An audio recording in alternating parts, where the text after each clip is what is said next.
This video describes to you a scale model of the Bismarck World War II battleship. It's built from a Trumpeter static model kit with the addition of radio control features so we can sail it in a pond. I'll describe the features that I've added to the basic model to start with. We have two gun turrets at the front which are steered by stepper motors. We have a gun director at the top here which provides control signals to steer the guns. And we have two aft gun turrets there. We also have a Morse code light that will be flashing at some point during the demonstration. So what I'm going to do now is turn the system on and we'll take you through a demonstration.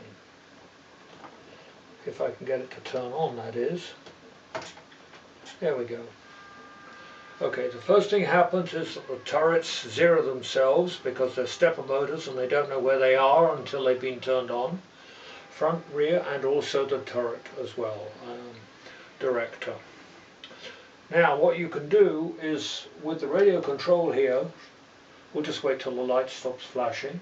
What you can do is you can steer the turrets by turning on the turret control, and you can see that the director has rotated to a point in this direction and both sets of guns have turned around, but this one has decided he can't go any further because he's going to hit the superstructure, so he goes back to a rest position.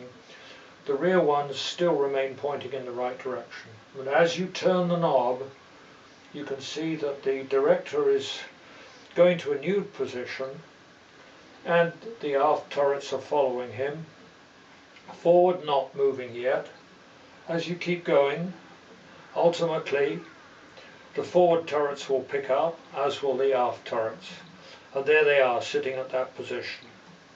And as you turn it further, they'll track together. You can see incrementally the director moves, then the forward turret, and then the aft turrets. That's just the way the program's written. Now what you'd like to do, of course, is steer the guns as the ship moves its heading, and this is done with a compass that sits in the bow here. So as you turn the ship you will see that the turrets will move. There we go. So the turrets have now moved in response to the change of the heading.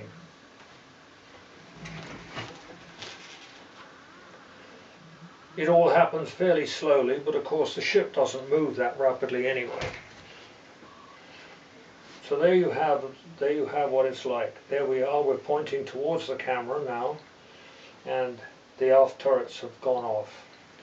So if you want to stop the turrets from steering, say for example when you're coming into port, what you can do is turn the knob fully counterclockwise, and that will then reset everything and disable the turret steering. So now that doesn't happen now. There is no turret steering. We have this little device that turns on, a little program that turns on Morse code signaling. And there's the Morse code signaling. It comes out from two LEDs on either side. They're visible at quite a distance because I've already checked that out. I won't decode the Morse code for you. I'll let those who are knowledgeable in the area do that, and you'll find a little message there which actually is typed in as a text message into the program. So it'll keep repeating that message until you turn the system off here, and it'll go through the full sequence and then it'll finish. So that's that. To drive the boat we have, let's wait for that to finish. Come on. Okay. To steer the boat, we have a helm at the back which is driven by a knob on the remote control, and you can see the helm moving here. So that's pretty straightforward. And there's a slider pot with a center zero that drives the propeller.